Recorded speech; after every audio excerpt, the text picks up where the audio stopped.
Hi, my name is Liam, and today I'm going to show you Crescat Venue, which is event production software tailor-made for venues of all types and sizes. So whether you've seen Crescat before or not, this video is designed to give you a concise rundown of our software and its key features. So let's jump in.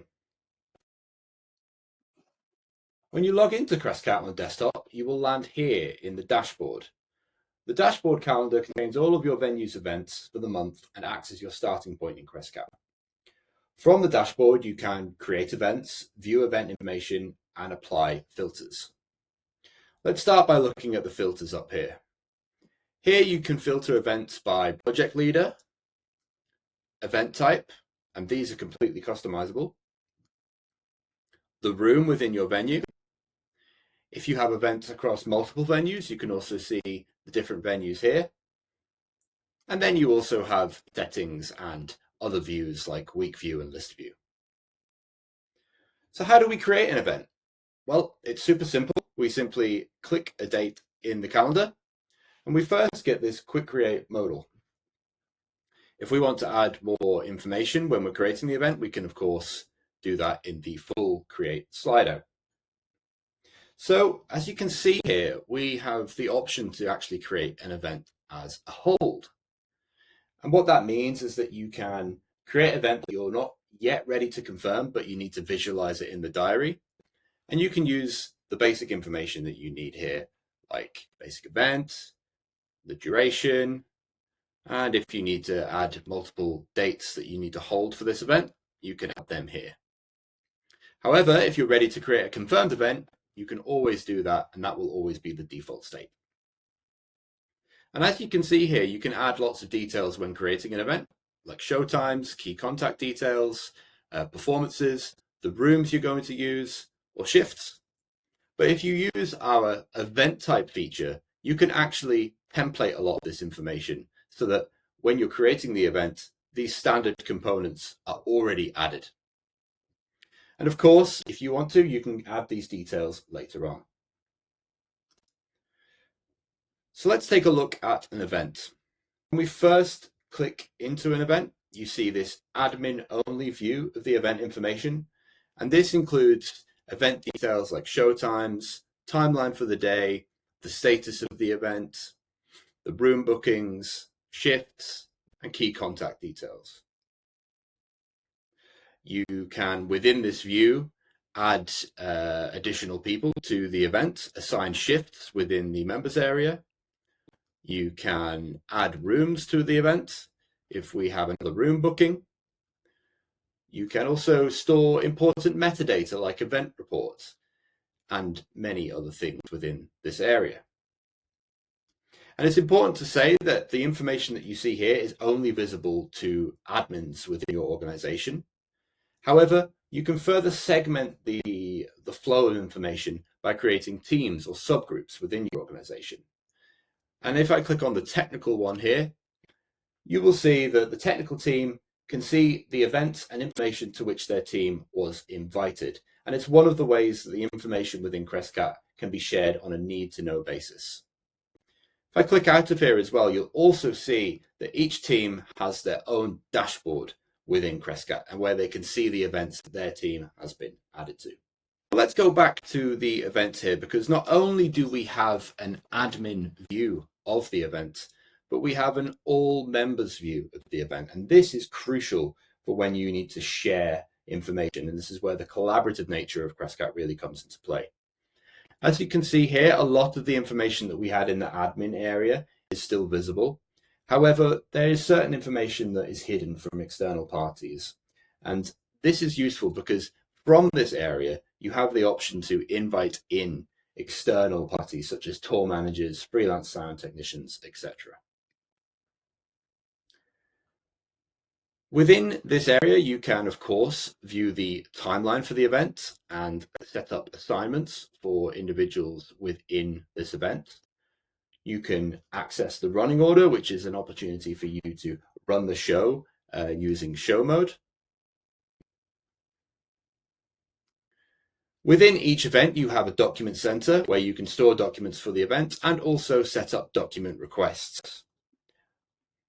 And these will basically be a simple web link that you can send to somebody external to your event, and they can upload a document that will automatically live within this event here and be visible to anybody who is invited into this event. And of course, you can always communicate with event members, both via email or push. Okay, let's take a closer look at how we actually manage the team members within your organization. Because clear communication is crucial, and this is where our members section really comes into play. Within here, as an admin, you get an overview of who is working and when and where you have gaps in your staffing rota. You can assign shifts, you can check in staff, you can also send reminders to your staff, and of course, download shift reports for payroll.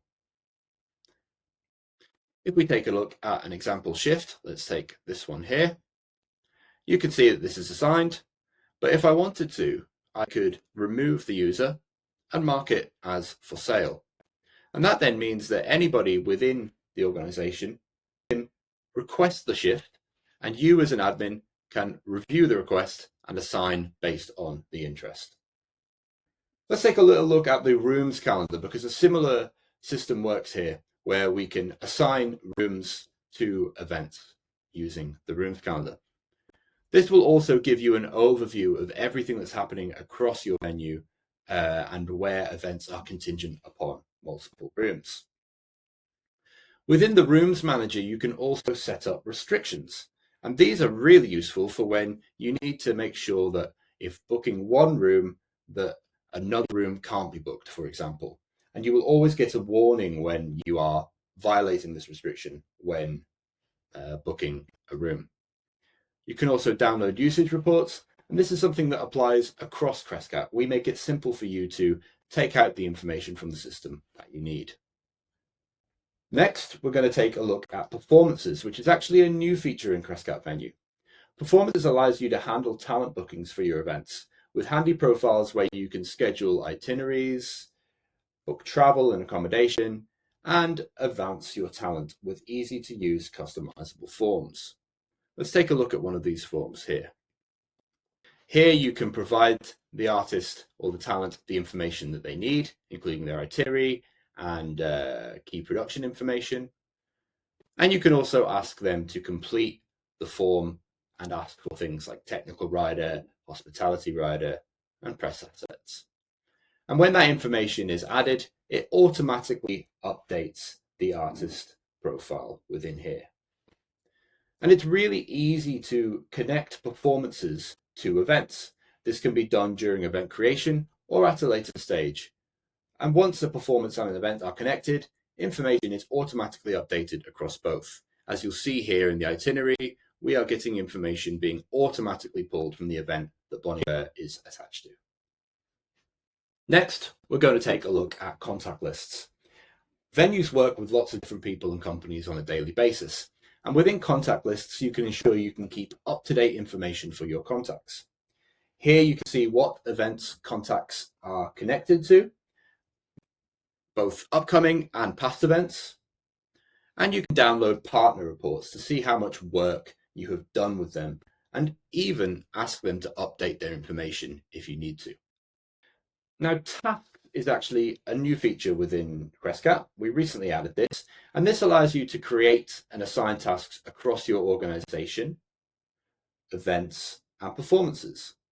And this is the perfect way to get organized and get oversight of where your projects are up to, whether they are on track or lagging behind.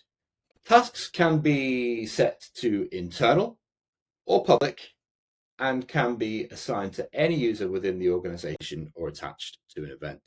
So we can see here that this is an internal task. It is assigned to the technical group within my venue, and it is assigned to Lee.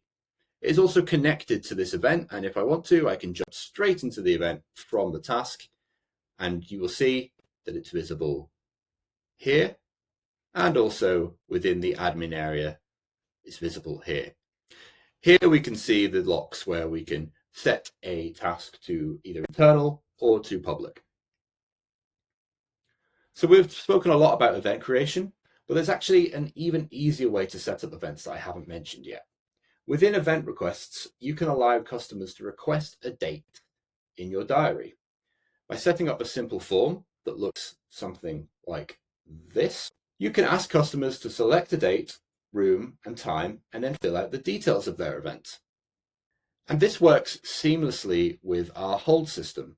So when a requester is requesting a date, they have the option to select the alternative dates that they would like.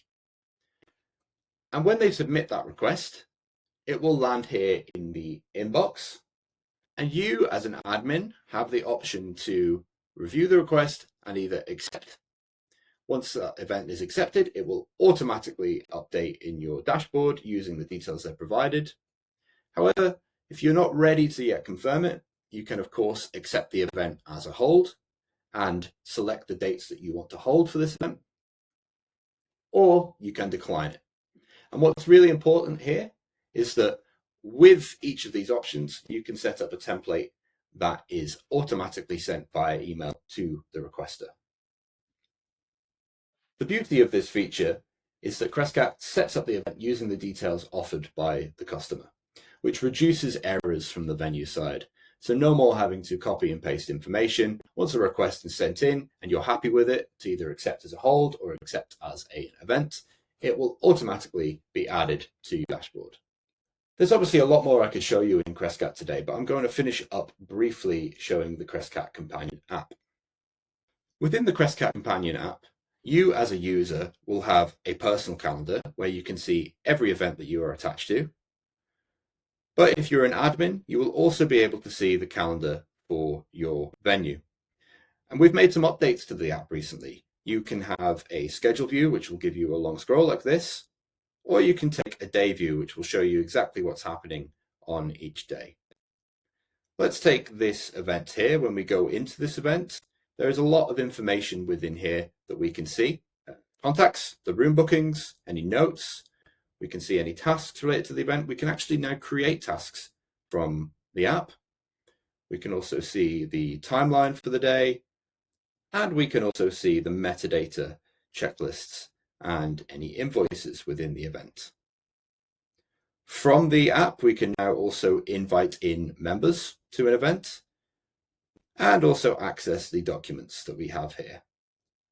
And anytime a user is added to an event, they will receive an invite that will live here. And if they are assigned a task or a shift, they will get a notification. As you can see here with the plus button, we can actually now create events in the mobile app, which is a new feature.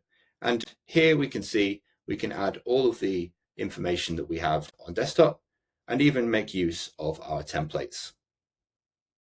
It's important to say that any information updated in the app is immediately updated in the desktop version and vice versa. So that ensures that no information is lost and has to be inputted twice.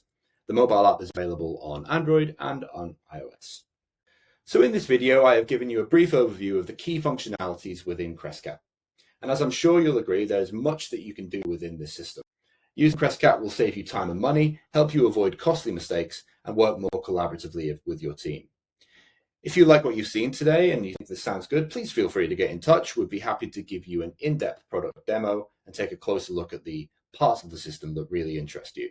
Thank you.